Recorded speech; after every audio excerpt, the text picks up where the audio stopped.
Nice. I heard a lot of bass out there. We got dwarven females here tonight. Hello, ladies.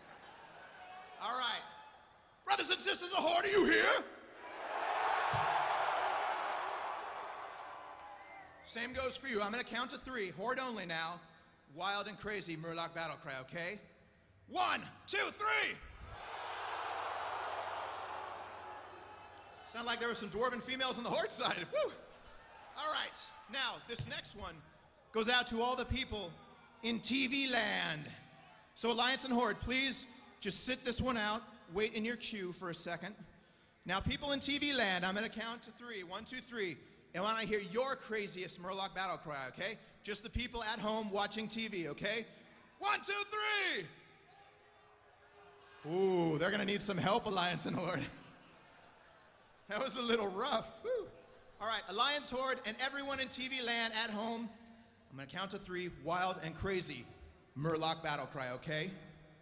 1, 2, 3. I just need one more, okay? 1, 2, 3. Fantastic, people. Our last song of the evening is I Am Murloc.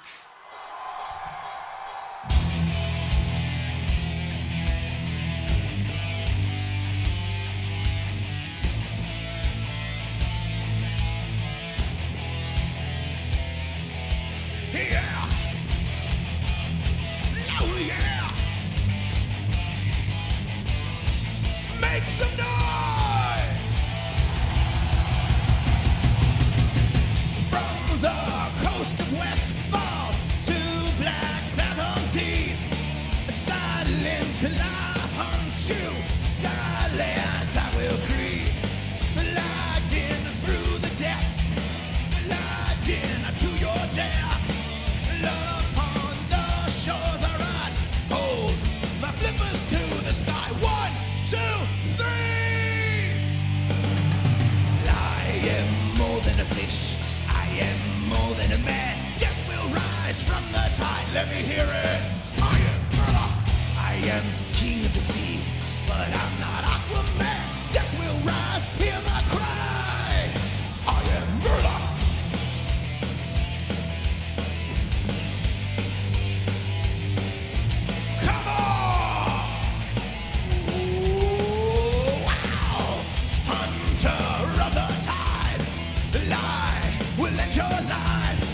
Mourn, you fallen brave, sleep in a sunken grave. Feel the deadly fin, my nets drag you in. Blood-stained sand and gore, all that's left upon the shore. 1, 2, 3. I am more than a fish, I am more than a man. Death will rise from the tide, bring it. I am Murloc, I am king of the sea, but I'm not Aquaman. Death will rise, hear our cry. I am Murloc. Yeah.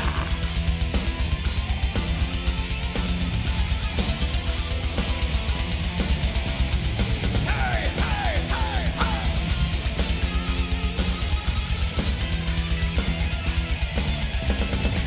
Empty eyes, never blinking, armored and scaled, but never sinking. Puddle jumper, the coastal runner, they call me the Tide Hunter. Raise those flippers to the sky, BlizzCon. Alliance, Horde, and everyone at home. 1, 2, 3. Well done. I am more than a fish, I am more than a man. Death will rise from the tide. I am king of the sea, not a queen like Aquaman. Death will rise, hear my cry. Ha ha! I am Murloc. I am death. All right, BlizzCon. Thank you for putting up with us once again. Stay tuned for the Prince of Darkness, Ozzy Osbourne! Good night, people!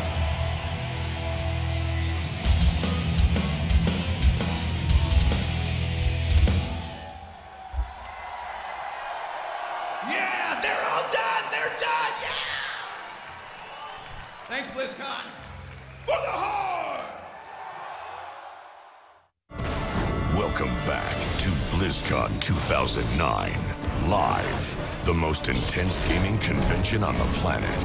Coming up, we take you back inside BlizzCon with unprecedented access to the convention floor to celebrate the Blizzard world of games.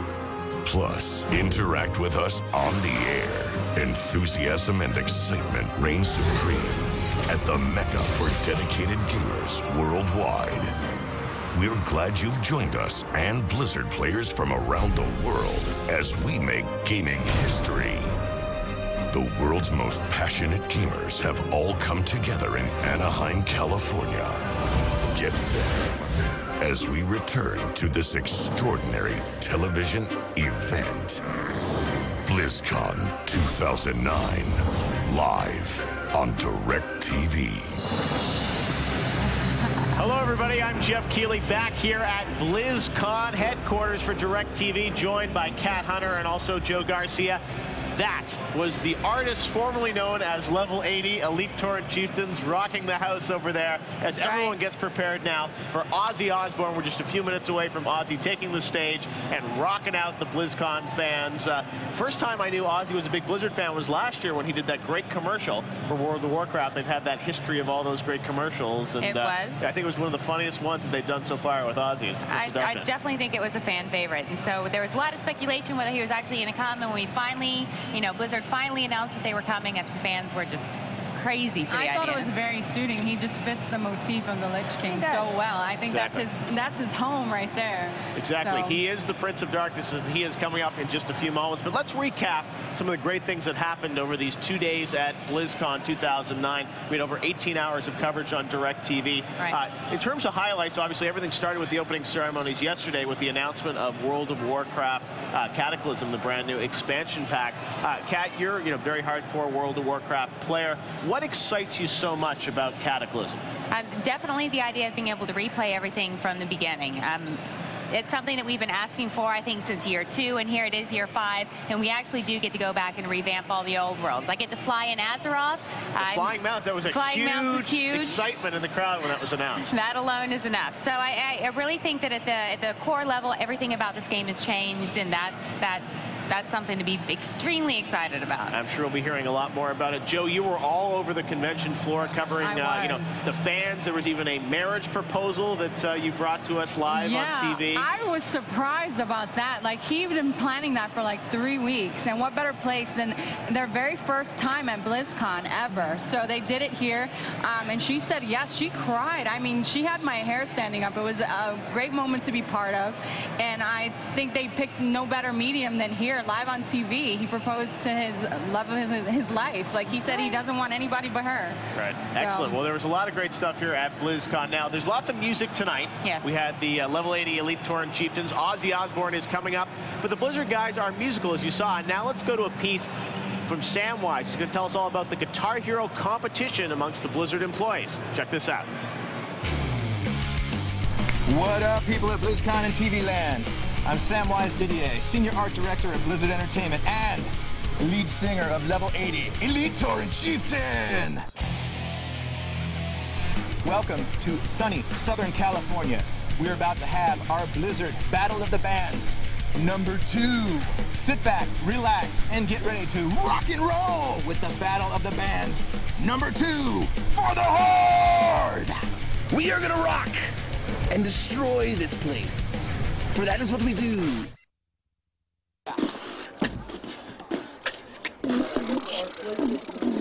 You guys ready to get this thing going?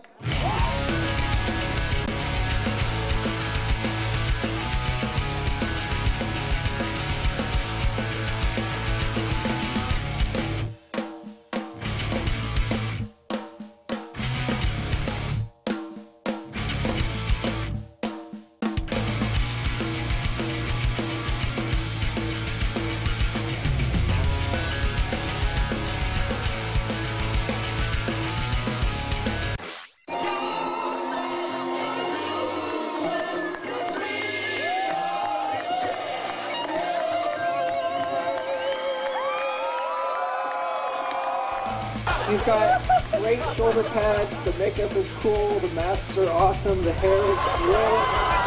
But dude, man, I don't know what you were thinking. Those pants are horrific. Are you wearing shorts? Or is that just you? I think we have a clear winner. Ladies and gentlemen, Mega Death Knight!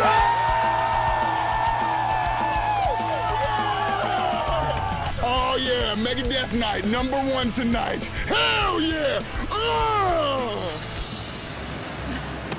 The Blizzard guys love to have fun. I am going to go on the record right now and say Mega Death Knight to the next superstars of 2010. Maybe they'll be performing live at BlizzCon next year. Maybe they'll open up for the artist formerly known as Level 80 Torn Chieftains. Yes. I think that's a great idea. Now let's recap some of the other great things that happened here at BlizzCon. Of course, the tournaments are one of the most important parts of BlizzCon, the worldwide invitationals. They invite a lot of players. Over $200,000 was at stake. We're going to start with the StarCraft tournament. You saw some of it live on DirecTV, and the tournaments are available at BlizzCon.com. Here was the final. Effort wins the grand final 2-1.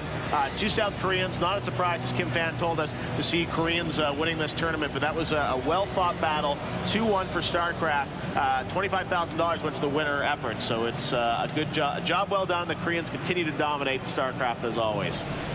All right, let's look at World of Warcraft here. TSG, this is a U.S.-Canadian team, actually won 3-1 against the South Koreans, so Americans and Canadians finally represent here in a first-place position, Kat. Absolutely, and almost an unexpected win, but TSG definitely showed that they deserved their place here at BlizzCon. Excellent. All right, well, that was World of Warcraft. Then we're going to move on to Warcraft 3, what Kim shoutcasted. This was a very tightly fought battle, Lynn versus Grubby, the Netherlands. Now, Grubby really fought from behind, I know, Joe. He was sort of coming up from the loser bracket there and really performed well, even though he didn't ultimately dominate, right, He Kat? definitely was a fan favorite. However, Lynn won last year and won again this year. So I guess he proved that BlizzCon is his place and he's keeping his title. He scared people for a while. They really thought that he was out at the very beginning, and they weren't expecting that from him. So for him to come back from that was great. Exactly. Both very good players. Now, let's talk a little bit about next year, because I assume that next year may be the first sort of StarCraft 2 tournament, I guess, that we'll get, because I know they had, last year they did sort of a shoutcasted match where Dustin Browder and the team sort of shoutcasted it, but I would think hopefully next year we may get to see the first real StarCraft 2 tournament. I certainly hope so. In fact, I don't see why not. I mean, we've been seeing a lot of exhibition matches, both last year and this year, so next year, let's do it for real. Now, let's go through some of the games that everyone got to play here. We're by the Diablo section. There's still a huge line of people wanting to play this. We had the pleasure of going to Blizzard a few weeks ago to get a little preview of some of the games. We did? Without the lines. Let's talk, first of all, about StarCraft, Joe, which I know you're a big fan of.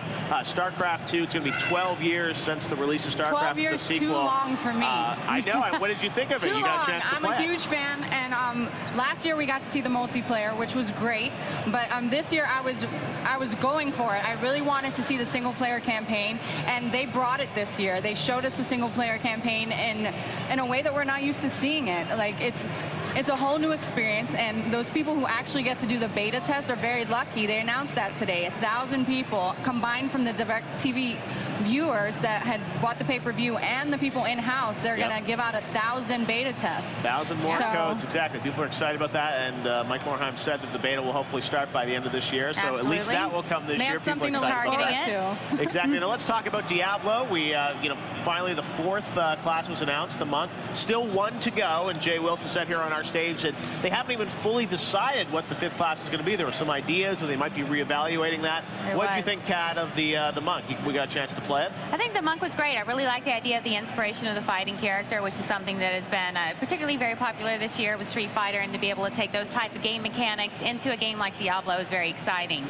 I think what's more exciting is the fact that they are still, discussing internally what that 5th class is going to be, which means that everyone's very invested in it, and that, that things can still change, which means that we have a lot to look forward to at Diablo 3. Exactly. Nothing has been fully decided until these games actually ship at Blizzard. It's not over till it's over. Exactly. Now, we had a lot of questions up here with people twittering us as the guests from Blizzard came by, and I was amazed at the number of questions around World of Warcraft Cataclysm. I mean, people are really into what they're doing here with changing the world. And a lot of questions about, what's going to happen with characters on servers and backpack, and I mean, there's just a lot of questions around this. As a World of Warcraft fan, Kat, do you think that Blizzard answered the questions that the fans wanted to know here at BlizzCon? I think they did. I mean, there's definitely some open questions that we saw from people in the forum, such as, how is this